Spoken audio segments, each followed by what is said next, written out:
Mauricio Alarcón. Él es director ejecutivo de la Fundación Ciudadanía y Desarrollo. Se van perfilando las cosas ya para la transición. Abogado Alarcón, quisiéramos conocer su punto de vista sobre cómo se encuentra la situación política en Ecuador, ejecutivo con la presidencia de la República y la vicepresidencia, que han dado pasos relacionados con la transición, la asamblea que se prepara también para reiniciar sus labores, siendo este un paso imprescindible y necesario para posibilitar también luego la transición, el cambio de mando a nivel del Ejecutivo. Le damos la bienvenida. Gustavo, buen día, un saludo a la distancia para ti y para nuestra audiencia. Partir de señalar que una transición es mucho más que una foto y un acto protocolario. En buena hora que eso ya se ha producido, el apretón de manos entre Guillermo Lasso y Daniel Noboa, pero a partir de entonces, hasta hoy y probablemente durante las próximas semanas, la clave está en que delegados de distintos sectores o de distintas áreas, tanto del gobierno saliente como del gobierno entrante, puedan estar en comunicación permanente, en sesiones de trabajo, entregando y recibiendo información sobre el estado actual del gobierno nacional.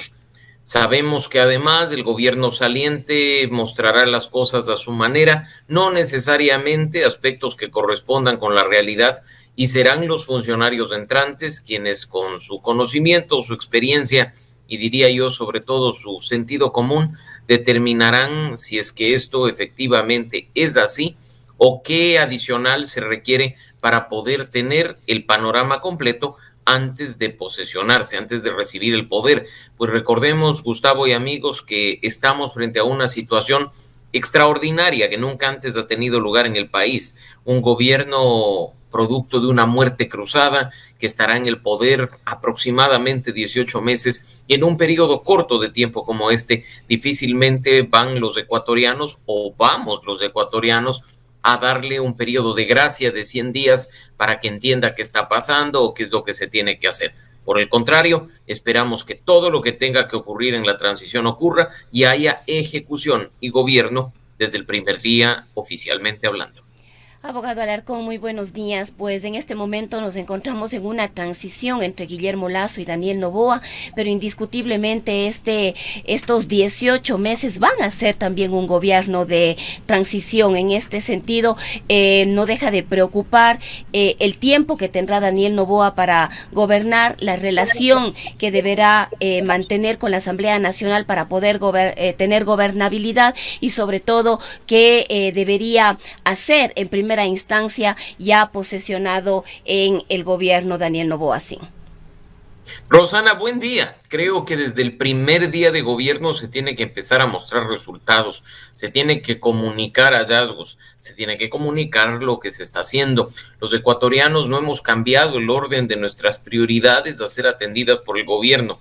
Siguen siendo la inseguridad, la crisis económica y la corrupción, y por lo tanto ni siquiera se necesita saber qué hacer, cómo hacer, dónde hacerlo. Lo que se necesita es hacerlo, ejecutar. Lo que esperamos los ecuatorianos es empezar a ver resultados partiendo del hecho de que sabemos, no hay una varita mágica para que las cosas se solucionen de la noche a la mañana, sino que son acciones permanentes y paulatinas, progresivas, las que permiten alcanzar soluciones definitivas a mediano y largo plazo. Aspectos tan básicos, Rosana, y tú comprenderás por espacios anteriores que hemos compartido contigo, como ejecutar el presupuesto que tienen los ministerios a su cargo, hoy representa mucho para el país. Que no tengamos después un ministro o una ministra del Interior diciendo que no puede comprar equipo para la Policía Nacional y muestre con orgullo una ejecución presupuestaria del 5 o del 10%, o un ministro de Obras Públicas que diga que poco o nada se puede hacer con la vialidad respecto del fenómeno del Niño que sabemos está llegando, y muestre unos niveles de ejecución presupuestaria paupérrimos. Eso es algo que los ecuatorianos no estamos dispuestos a permitir. Así es que esperamos, insisto, ejecución, gobierno, acción desde el día 1, el día en que el presidente reciba la banda presidencial y se posesione. ¿Considera usted que las declaraciones sueltas que se han hecho por parte de representantes de uno y de otro partido estén llevando a configurar un acuerdo nacional de las fuerzas políticas, valga la redundancia, con acuerdos mínimos que permitan mejores condiciones de gobernanza y gobernabilidad y que, esperamos, no crucen líneas éticas como, por ejemplo, pretender influir en procesos judiciales relacionados con la corrupción o lograr indultos o amnistías? Sería ideal lo que mencionas, Gustavo, porque creo que hoy más que nunca necesitamos un país unido con los intereses nacionales por delante, no con los intereses particulares o de unos pocos, trabajando decididamente en la búsqueda de soluciones a los problemas que nos afectan a todos, sin excepción. Así es que espero yo que en la Asamblea Nacional haya 137 voluntades remando hacia el mismo lado, que sea una asamblea de la cual, con el pasar del tiempo, nos sintamos algo orgullosos en función de los resultados, que no sean asambleas llenas de ególatras, de personas que lo único que quieren es brillar con luz propia en desmedro del país entero. Y por supuesto, que haya trabajo conjunto, entendiendo que, claro, es importante una buena relación entre todas las funciones del Estado, pero particularmente entre el Ejecutivo y el Legislativo, por ese trabajo de dar buenas normas al país o de fiscalizar los actos de gestión del gobierno central. En esa relación en doble vía es vital que también participemos los ecuatorianos, pues la gobernabilidad no únicamente viene dada por parte de los sujetos políticos, sino también requiere una ciudadanía activa, empoderada, involucrada en la gestión de lo público.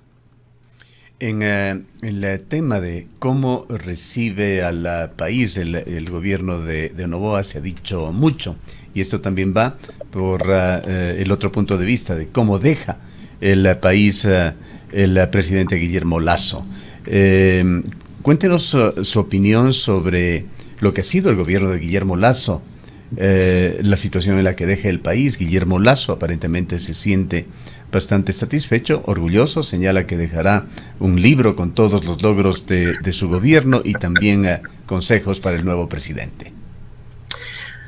Creo que bastaría un folleto de unas pocas páginas para contar lo que ha hecho de manera positiva para el país. Esto resume bastante bien lo que ha sido el gobierno de Guillermo Lasso. Mira que en algo tan básico como lo económico, hace muy pocos meses nos decían que la macroeconomía y que estaban dejando en orden la macroeconomía nacional.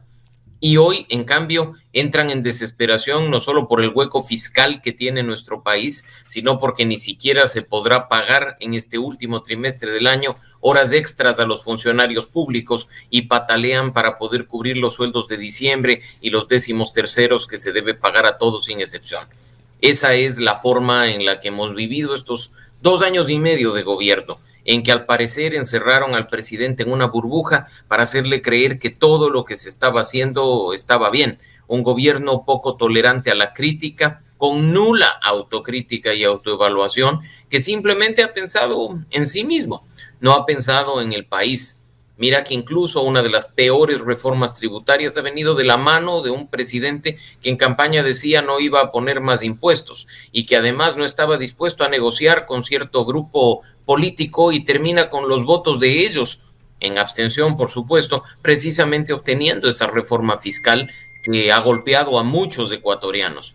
Así es que creo que esto mencionado en este corto tiempo en la entrevista resume bastante bien lo que han sido muchos de los aspectos del gobierno de Guillermo Lasso. No se diga su incapacidad de dialogar con otros, su incapacidad de buscar y lograr acuerdos con otros sectores políticos, lo que precisamente degeneró en la situación que hoy vivimos a través de la mal llamada muerte cruzada. Y en definitiva, pues ya se encargará la historia de poner las cosas en su lugar y de darle a Guillermo Lasso el espacio que se corresponde. Abogado Alarcón, en definitiva la situación en la que queda el gobierno, el país, cómo lo deja Guillermo Lasso, va a ser un motivo de preocupación para el gobierno que asume, se ha dicho, alrededor del 20 de noviembre va a ser la posesión de las nuevas autoridades. Sin embargo, hay inseguridad, una brecha fiscal importante, motivo de preocupación sin duda alguna, desempleo y una serie de otras crisis que se han ido sumando en este contexto lo que ha dicho Daniel Noboa, es que va a plantear, lo ha aseverado su vicepresidenta Verónica Abad, que en los primeros 100 días va a proponer y lanzar una consulta popular en los que abordaría temas como inseguridad y algunos temas económicos. No se ha conocido los detalles, se ha dicho únicamente que serán entre 13 y 15 preguntas sobre las cuales ya están trabajando. ¿Qué opinión tiene usted sobre una consulta popular? ¿Es oportuna la consulta popular? Todo va a depender de los temas que se planteen en este lapso y, de ser así, ¿qué debería incluir esta consulta?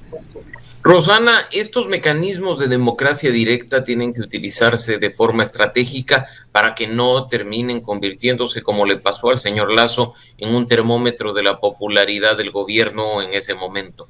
Hablamos además de que la consulta popular es preguntarle al país sobre ciertos temas abiertos o vinculados a reformas normativas, mientras que el referendo, como ustedes conocen, busca cambiar textos constitucionales. En lo personal, me inclinaría por lo segundo, sabiendo que cambiar la Constitución, modificar textos constitucionales a través de la Asamblea Nacional es misión imposible, teniendo en cuenta que además hay parámetros que ya han sido dados por la Corte Constitucional respecto a cómo preguntar, qué temas incluir, cómo hacerlo de manera efectiva en cuanto a cambios constitucionales por la vía del referendo. Y si vamos por ello, la oportunidad es grande en este momento, en el sentido de que los ecuatorianos definitivamente, y así lo dijimos a través de las urnas, queremos ver un cambio que fortalezca la institucionalidad, que fortalezca la democracia, que abra espacios reales de inclusión de la ciudadanía en los procesos de toma de decisiones.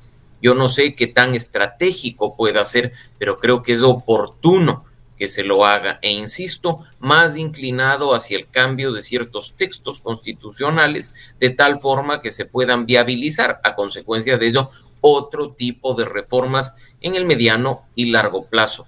Esperemos que además el presidente Noboa no se rodee de adulones como lo hizo el señor Lasso, que le convenzan de meter en una consulta o en un texto de referendo cuestiones que poco o nada entiende el país, con enredados anexos de varias páginas y con cuestiones que no tenían pies ni cabeza. Mientras más sencillo es el proceso, mientras más directo se llega a la ciudadanía, mejor resultado se obtiene. Y además, si se quiere hacerlo, qué mejor que se lo haga de manera inmediata o en su defecto buscar para economía nacional que el proceso de reformas constitucionales, si efectivamente por esa vía se va, coincida con las elecciones generales de 2025. Usted hace pocos días hacía consideraciones con respecto a la vicepresidencia de la República, con inquietud también por lo que viene en esa función del Estado, que es parte del Ejecutivo. Sugería que debería reconsiderarse incluso la figura de la vicepresidencia, que se viene convirtiendo en un cargo que prácticamente solo suma unos pocos millones más al presupuesto del Estado, pero se convierte en una especie de hibernación inocua, transitando de lo que sucedía hace algunos años, en cambio, que lo había calificado como una conspiración a tiempo completo alguno de los expresidentes, como nos recordaba el día de ayer Gustavo Vega. Sin embargo, recordamos también en ese diálogo con Gustavo Vega el papel destacado que, sin salirse del ámbito de sus atribuciones, había cumplido Alejandro Serrano Aguilar. Cabe entonces preguntarse qué es lo que debería hacerse en la vicepresidencia de la República en este periodo de Noboa, cargo que lo cumplirá nuevamente una ciudadana de Cuenca. Gustavo, en línea con la respuesta anterior, qué oportuno sería preguntarle al país por un cambio en el texto constitucional que elimine de manera definitiva la figura del vicepresidente o vicepresidenta de la República, una figura inútil, una figura que no tiene atribuciones constitucionales, sino que está a la espera de ver qué migajas le vota el presidente de turno. Tú has señalado un caso, el de Alejandro Serrano Aguilar, que indiscutiblemente destaca dentro de los últimos años como un vicepresidente que hizo cosas, pero todo fue producto de la asignación de funciones por parte del presidente de la República. Depender de personalismos y subjetividades no es lo óptimo para esta figura. Varios países de América Latina tienen gobiernos que simplemente son presidenciales y la sucesión presidencial está dada por otra vía. Así es que creo que hoy más que nunca es oportuno, si es que se va a hacer, insisto, ese referendo o esa consulta, preguntarles a los ecuatorianos si están a favor de la eliminación inmediata de la figura de la vicepresidencia. Mira que incluso con los fondos que están asignados y que salen del bolsillo de los ecuatorianos, ya sin ni siquiera posesionarse, se están quejando de que son muy pocos, de que están recibiendo funcionarios heredados, de que poco o nada se podrá hacer. Así es que ahórrennos al país esos $3 millones que se dice tiene la vicepresidencia de la República y de una buena vez eliminémosla. Ese edificio en el que funciona en la ciudad de Quito, que se lo convierta en un museo o que se lo entregue a otra dependencia institucional y pues simplemente así empezamos a funcionar de mejor manera, sin conspiradores a sueldo, sin personas que quieren brillar por sobre encima del presidente de la República y simplemente trabajar.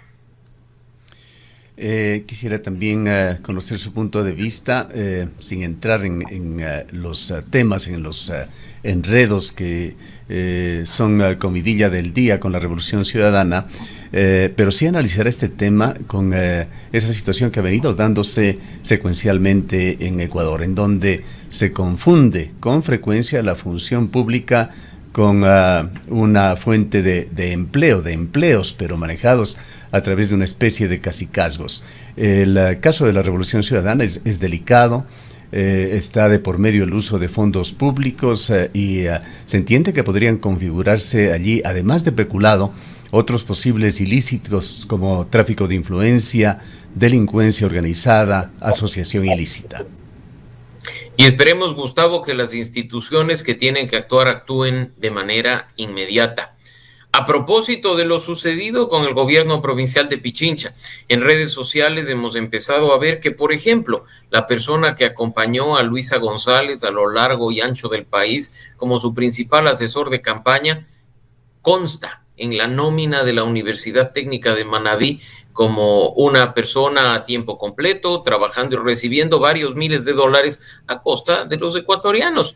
¿Quién es esta persona, si nos permite, para poder identificarlo? El señor Fernando Casado, con nombre y apellido, que aparece en la nómina como profesor de la Universidad de Manabí y que, como ustedes conocen, hasta acompañó al debate y ha estado presente hasta en los mítines de campaña de la señora Luisa González. Hay imágenes en redes sociales que así lo corroboran. Y tantos otros que van saltando productos, sí, de la transparencia activa, que aún está vigente en el país, afortunadamente, y que nos permite a todos, sin excepción, entrar a las secciones de las páginas web de las instituciones públicas y descargar las nóminas de funcionarios con sus sueldos, con sus tipos de contrato y con los beneficios que reciben. Así es que ahí está otro ejemplo que esperemos pueda ser investigado por las autoridades y pueda en este caso ser sancionado si corresponde. Tú lo has dicho, no solo se trata en este caso de una acción de la Contraloría para vigilar el buen uso de los recursos públicos, sino también una acción de la Fiscalía para investigar si no está también de por medio el presunto cometimiento de un delito. Bien, y allí cabe señalar que Pavel Muñoz, oportunamente como alcalde de Quito y como miembro también del Consejo Provincial por efecto de la representación de ese municipio, ha pedido que se investigue también ese tema y se justifique plenamente con documentos, que es lo que hacía esta señora Padilla allí en la prefectura. Y mira que estamos hablando, Gustavo, de un cargo directivo, de un cargo que demanda responsabilidad incluso con equipo de trabajo y que por su propia boca termina conociéndose que ha sido asistente y asesora de día a día de un vicepresidente cuando estaba recluido a kilómetros de distancia de la capital, de la sede del gobierno provincial de Pichincha. Eso es inaceptable. Y quién sabe qué más habrá. Quienes más estarán en condiciones similares, simplemente recibiendo dinero para intereses privados, para ejecutar acciones de manera particular al partido, al movimiento o a determinadas personas. Esas cuestiones tienen que ser investigadas y, por supuesto, como digo, controladas y sancionadas conforme a la normativa vigente. Y que deberían ser cortadas por el nuevo gobierno de Daniel Noboa, que no sean parte justamente de estos acuerdos mínimos de gobernabilidad a los que aparentemente se estarían llegando. Efectivamente, porque la impunidad no debe negociarse. La impunidad no debe tener cabida en un país que grita justicia, y justicia sobre todo respecto de los corruptos que creen que pueden meter la mano en nuestros bolsillos, robarse todo el dinero que les compete, que les plazca, que les apetezca, y simplemente salir impunes a pasearse por el mundo entero adquiriendo propiedades o gozando de lujosos viajes. Hay que ponerle un freno a esto, así es que negociemos cuestiones que beneficien a los ecuatorianos sobre la base de principios, de valores, pero jamás sobre líneas rojas de impunidad que no pueden ni deben ser cruzadas por nadie. Ahora, doctor Alarcón, quizás uno de los temas que desde diversos sectores se sostiene y que quizás es fundamental para el país es el poder lograr un gran acuerdo nacional que le permita al Ecuador salir adelante. En la coyuntura política actual, ¿cree usted que esto es posible en el país? Siempre será posible, Rosana, y yo creo que ya a este momento no hay que hablar en función de una posibilidad, sino de un deber. El país exige acuerdos, el país exige diálogo y consenso, que quienes están en la Asamblea Nacional se despojen de sus camisetas, no para ponerse otras, sino para ponerse la del país, que dejen de estar jugando al camisetazo pensando en sus intereses particulares y empiecen a trabajar en beneficio de los ecuatorianos. Es inaceptable, pues, Rosana, que antes de que incluso la Asamblea Nacional se posesione y entre en funciones, ya tengas bailarines que salen de un bloque y se meten en otro con el objetivo de pelear un espacio, como lo ha dicho el propio señor Gutiérrez en el Consejo de Administración del Legislativo.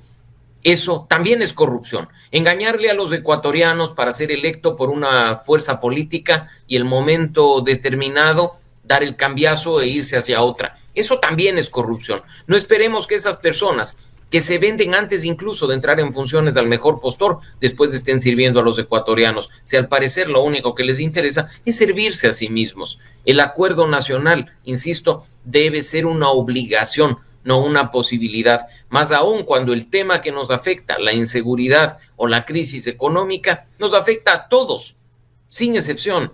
No estamos hablando que aquí hay gente que está libre de lo que está sucediendo. De una u otra manera estos problemas les impactan.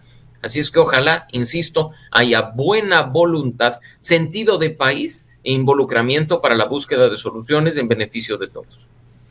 Bien, finalmente, con todo este panorama complejo que tiene que asumir y enfrentar el nuevo presidente de la República, es evidente que muchas de las promesas electorales van a quedar allí, no se podrán cumplir. Hay limitaciones de carácter político, económico, crisis de gobernanza. ¿Cuál sería la visión más optimista, abogado Alarcón, de lo que se puede esperar del corto gobierno de Noboa? Mira, yo, Gustavo, pienso, lo más optimista sería que Daniel Noboa efectivamente quiera ser candidato en 2025. Quiera acceder a la presidencia de la República para 4 años y en lugar de utilizar los recursos públicos para hacer campaña personalista, ejecute y le muestre al país que en poco tiempo se puede hacer algo y que con más tiempo se puede hacer cosas mucho mejores. Resultados en el gobierno de Daniel Noboa en estos 18 meses que están a punto de empezar le permitirán no solo consolidarse frente a los ecuatorianos, demostrar que con voluntad y con ganas se puede hacer las cosas y que, por supuesto, esto es el inicio de algo que requiere un poco más de tiempo para consolidarse y beneficiar a todos. Así es que ese es el escenario más positivo, el escenario más favorable, para el que no se necesita más que inteligencia, sentido común y un buen equipo de trabajo. Aspectos que, por supuesto, muchos creerán que son difíciles, pero son más simples de lo que creemos. Poner en puestos clave a personas con conocimientos y experiencia específica. Rodearte de personas competentes, no de adulones que aunque hagas cosas negativas te digan que todo está perfecto y que lo que se está viendo a través de los medios de comunicación no existe. Y por supuesto, de nuevo, tener la capacidad de autocriticarse, de autoevaluarse, y me refiero no solo al presidente, por supuesto, sino a su gobierno entero. Bien, le agradecemos por habernos acompañado en esta mañana. Siempre un gusto, Gustavo, Rosana, a la orden, un saludo para ustedes y para nuestra audiencia. Mauricio Alarcón es el director ejecutivo de la Fundación Ciudadanía y Desarrollo. Son las 7:57 minutos.